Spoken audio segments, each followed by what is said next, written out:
Yes. day. We are so excited to have you here. So today we are going to start by talking about the 2 spies Yes. that Joshua had sent to the city of Jericho. Yes. So now you remember Rahab had told them to go hide on the hills until the king's search had gone down.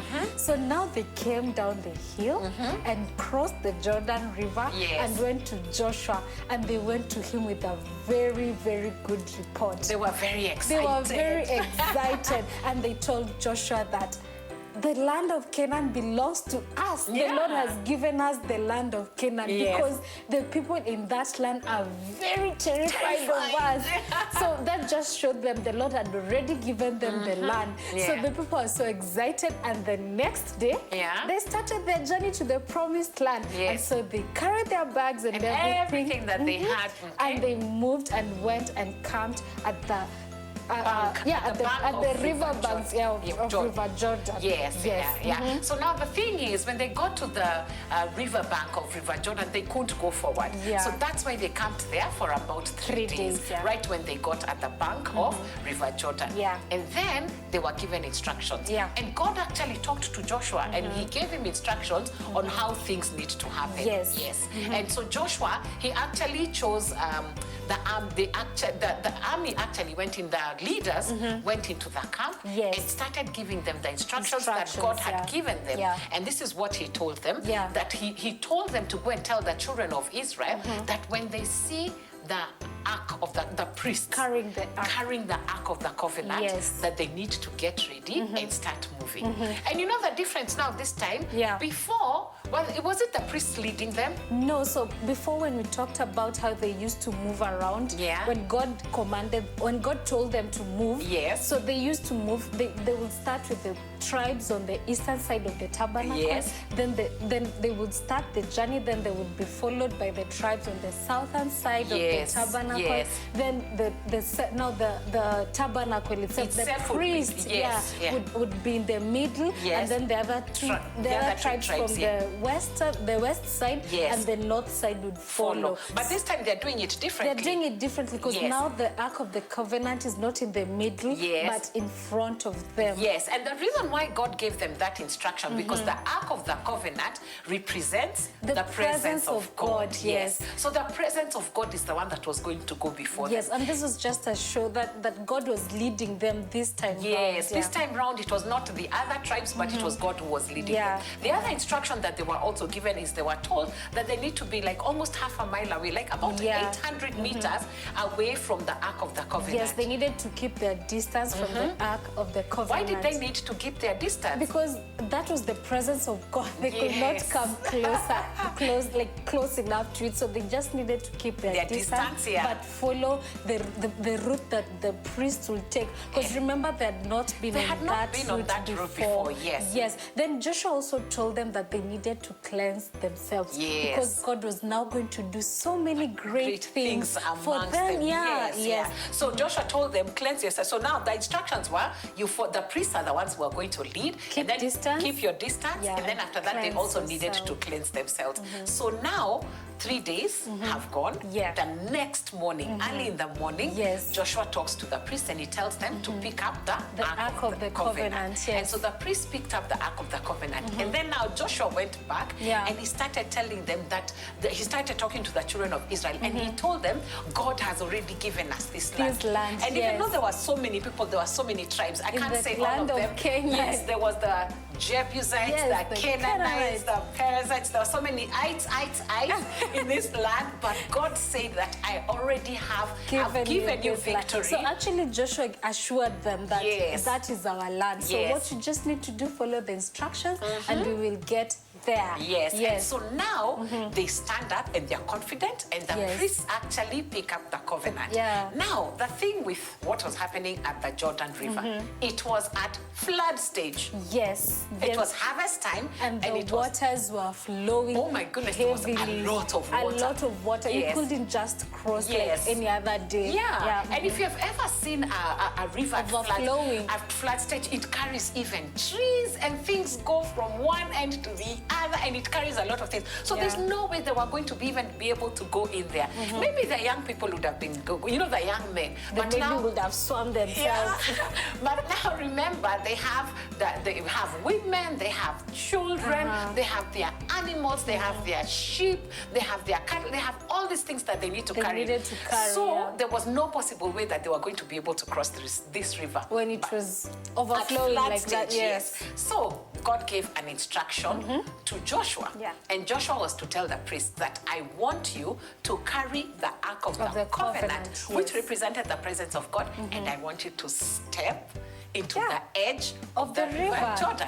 Yes. And that's exactly what the priests did. So now remember, the priests are the ones leading, so everyone else is behind them. Yeah. Now Joshua tells the priest, just step your foot like at the edge of the river. Yes, and remember the river was flowing heavily. Yes, and the water was flowing. So the priests carried the Ark of the Covenant and they step right at the edge.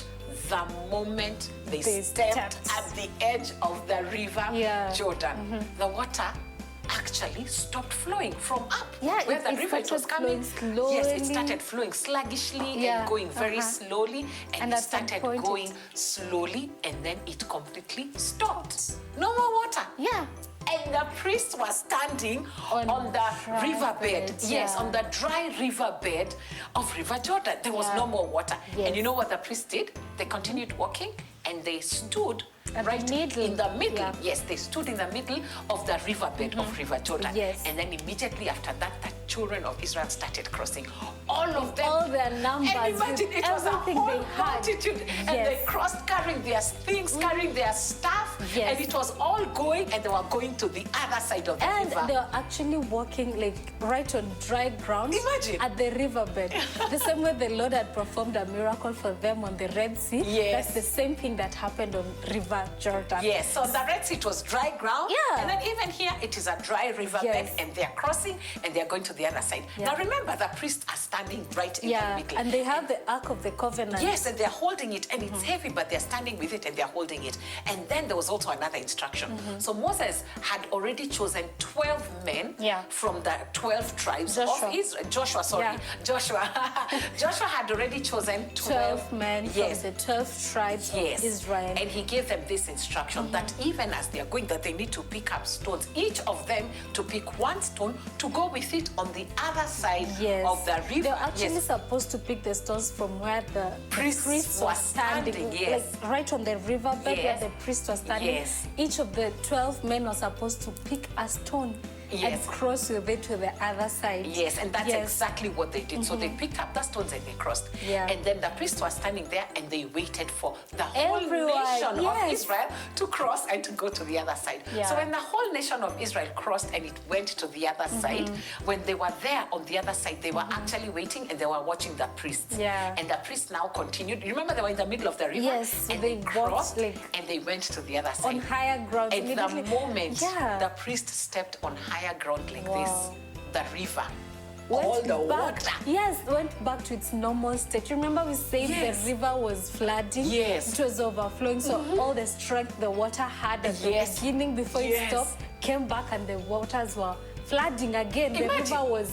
That was a miracle because the river now was full of water. It was flowing and it was such a flood stage. And they actually went on the other side, okay? So this was a miracle that had actually happened.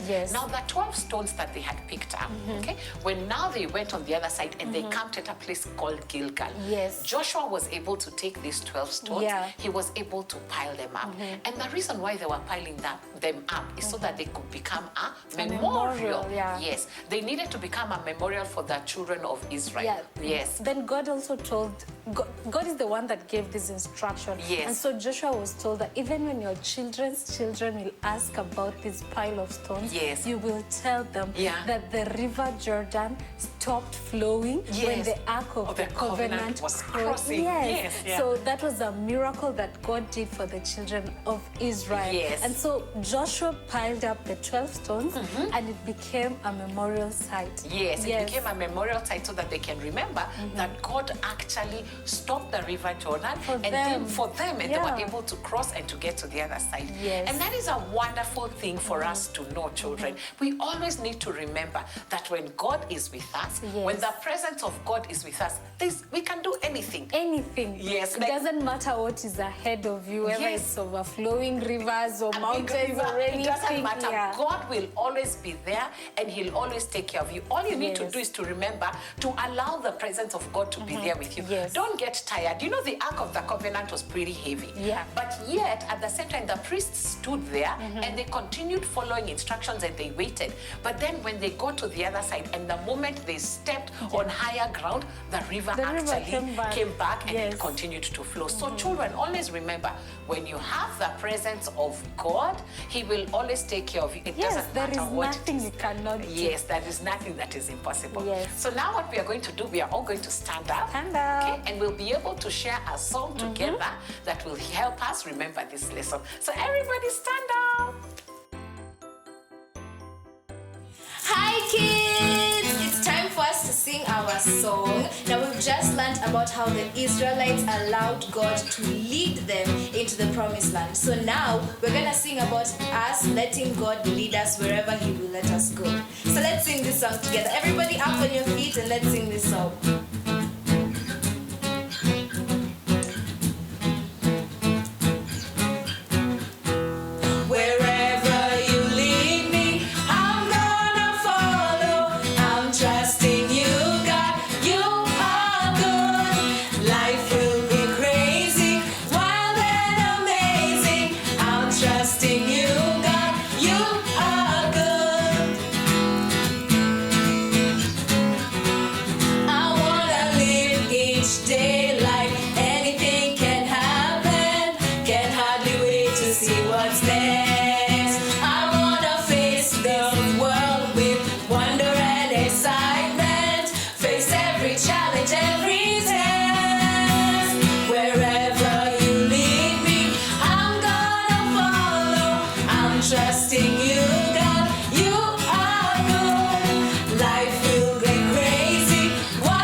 So here we are to do our craft, okay? And it is a very fun craft to do, okay? You can see my table. I've got all this blue paper.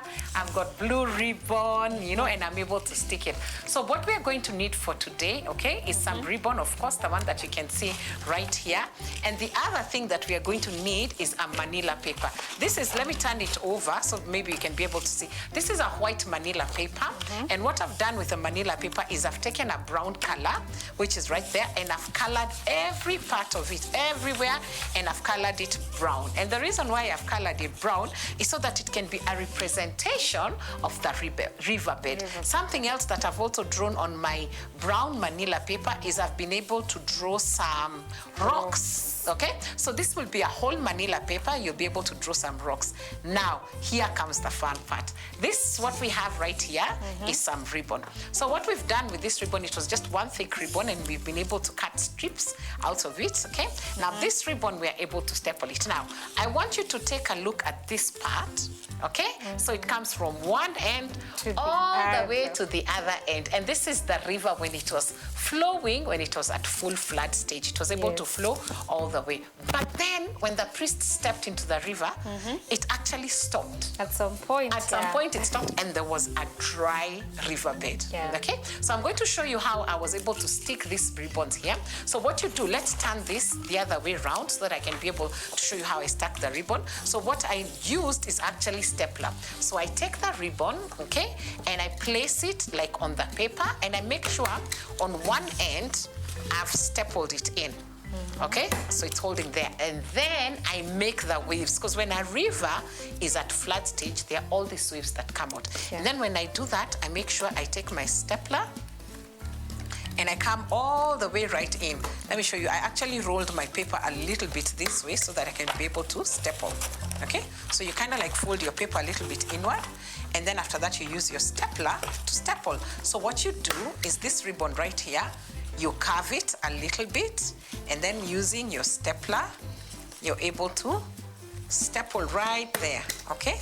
Yeah. So what we're making are waves. Yes, what we are making are waves, that the water makes when it's flowing. When it's flowing. So then I do the same thing again. I carve it, and then using my stapler, I make sure that I staple. Okay, so we'll go all the way until the end, and I'll staple everywhere, making sure that this wave is stapled out. Okay, and I go and I do the exact same thing. I keep creating a wave, and then after that, I use my stapler as I create my wave, and I staple. Okay, so we keep going until the end. So this is when that river was at flood stage, and I fold it up like that. Okay, and then I go right under with my stapler, making sure the wave is right there. I push my stapler all the way until the end, and then I staple, and then I get to the end. Okay, and I continue all the way, and I do the same thing until I get to the end. Okay, and that is how I make my waves, okay, for the river. Okay, and then when I'm done with that, I'm able to open up my paper on this end so we can be able to see the other waves. Can you see that? The river has got all these waves that are flowing. Okay, so that's how the river is. Now, when the river got to flood stage and then the priest stepped in, the river stopped. Can you see all these waves are getting to that end?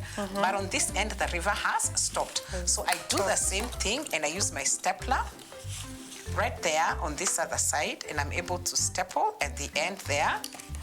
Okay, and then after that, I do the same thing. I create a wave, and then using my stapler from the bottom part, I push my stapler in. Please make sure, children, that you get help.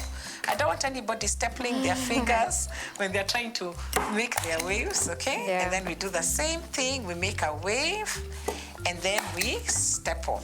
Okay? So this time it doesn't go all the way to the end? Oh yeah, we don't take this one to the end because we know that at some point when the priest stopped. Yes, when the priest went into the water, the river stopped. So the river stopped flowing. So let me open that, and then so what you're going to do is cut the paper off, cut your ribbon off. So we cut that, and let me cut this a little bit shorter so you can see where the river stopped. Okay, so what we have, let's move that out of the way. So what we have here is that we have the river bed, okay? And then there's the river flowing all the way until the end.